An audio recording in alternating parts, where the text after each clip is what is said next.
पटना में मंगलवार को बिहार कैबिनेट की बैठक हुई। मुख्यमंत्री नीतीश कुमार की अध्यक्षता में आयोजित इस बैठक में 25 एजेंडों पर मुहर लगाई गई है। सबसे अहम फैसलों में एक फैसला यह रहा कि अब बिहार के स्कूल में टीचर बनने के लिए बिहार का अस्थायी निवासी होने की अनिवार्यता खत्म कर देने की पहल की गई है। बिहार राज्य विद्यालय अध्यापक नियुक्ति 2023 की नियमावली में संशोधन की स्वीकृति दे दी गई है। इस स्वीकृति मिलने के बाद अब बिहार राज्य के बाहर से भी लोग अप्लाई कर सकेंगे। आज मंत्रिपरिषद में 25 एजेंडों पे सहमति दी गई।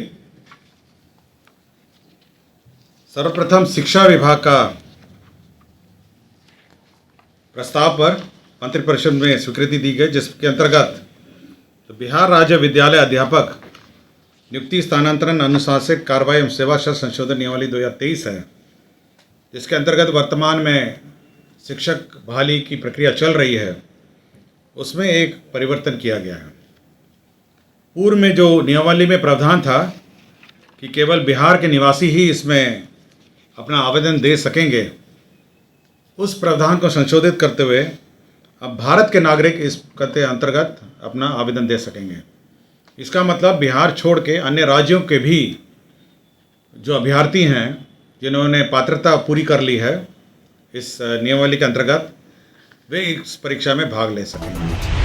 वहीं बिहार सरकार पंचायत स्तरीय योजनाओं के सफल प्रबंधन व्यवस्था तथा समुचित अभिलेखन हेतु उप निदेशक पंचायत का कार्यालय, जिला पंचायत राज पदाधिकारी का कार्यालय, कार्यपालक पदाधिकारी कार्यालय में 675 लिपि के संवर्ग के पदों का अतिरिक्त सृजन किया जा रहा है। इनमें 593 निम्न वर्गीय लिपिक, 42 उच्च वर्गीय लिपिक, 31 प्रधान लिपिक और 9 कार्य अधीक्षक स्तर के पद होंगे। दूसरा खाद्य उपभोक्ता संरक्षण विभाग का प्रस्ताव था, जिसके अंतर्गत स्मार्ट पीडीएस को लागू करने का राज्य सरकार ने निर्णय लिया है।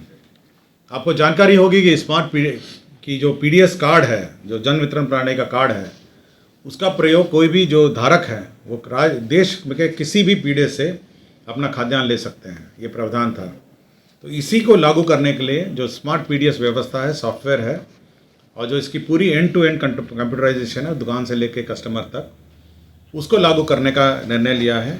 यह केंद्र प्रायोजित योजना है और 60-40 के अंतर्गत यह इसकी फंडिंग है और राज्य सरकार को इसमें 63.07 करोड़ इसमें राज्य का राजस्व होगा। तो स्मार्ट पीडीएस लागू करने का निर्णय लिया। पशु एवं मत्स्य संसाधन विभाग के 3 प्रस्ताव थे। इसमें देसी गाय को प्रोत्साहन देने के लिए, देसी गाय राज्य में देसी गाय को प्रोत्साहित करने के लिए एक योजना राज्य सरकार ने स्वीकृत की है। यह 7 निश्चय 2 के अंतर्गत है। इसमें 37,05,45,000 रुपये व्यय होंगे और इसके अंतर्गत 2 गाय, 4 गाय, 15 गाय और 20 गाय देसी नस्ल के गाय एवं बाछी पर साहिवाल, गिर और थारपारकर, ये 3 है। साहिवाल, गिर और थारपारकर ये देसी वैरायटी हैं।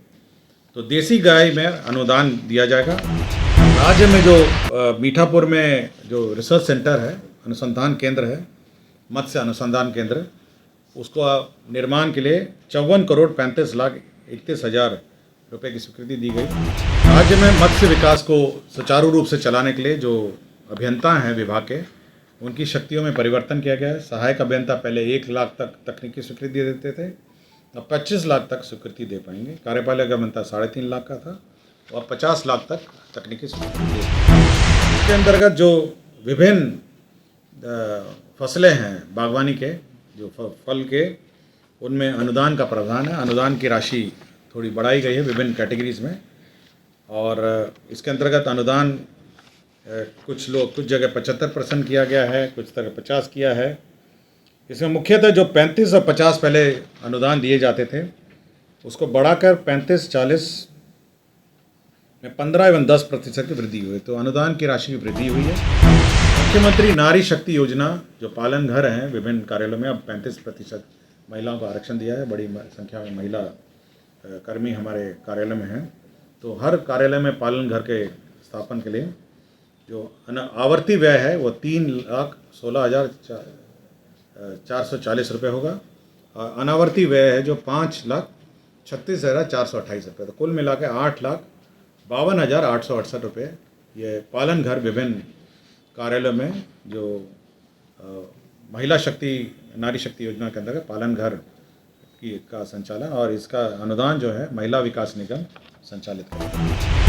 कृषि जैव प्रौद्योगिकी महाविद्यालय सबौर के अंतर्गत आधारभूत संरचना निर्माण के लिए 72 करोड़ 32 लाख यह प्रशासनिक स्वीकृति दी गई है और 23-24 में 5 करोड़ की निकासी है व्यय की स्वीकृति।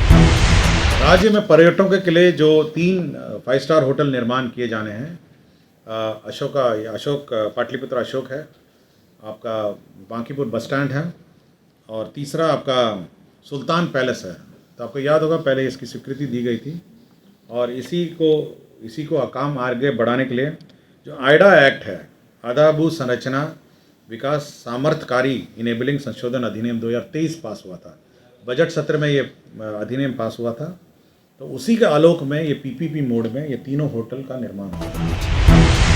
वो योजना का जो इन्वेस्टमेंट क्लियरेंसेस है कैबिनेट के स्तर पर दी गई है। पहले तो है messrs Mash Agro Foods Limited, ये इंटीग्रेटेड बायो बोवाइन मीट, ये मीट प्रोसेसिंग यूनिट है और किशनगंज जिला ठाकुरगंज किशनगंज में यह स्वीकृति दी गई है और 45 करोड़ का निवेश है। तो मीट प्रोसेसिंग का किशनगंज ठाकुरगंज में 45 करोड़ का निवेश की स्वीकृति दी गई है। एक एथनॉल यूनिट है messrs Brijendra Kumar builders, ethanol का यूनिट है, ये मोकामा पटना की इकाई है और करीब 104 करोड़ 18 लाख का निवेश है। तो 2 निवेश की स्वीकृति दी गई है। बिहार राज्य विद्युत बोर्ड में जो पुराने कर्मचारी हैं, जो 2012 में जब बंटवारा हुआ था विभिन्न कॉरपोरेशंस में, तो बकाया जो रिटायरमेंट ड्यूज़ की राशि है वो राज्य सरकार को भुगतान करना पड़ता है। इसके तहत 797 करोड़ 63 लाख रुपए जो है वो मंत्रिपरिषद ने भुगतान की स्वीकृति दी है।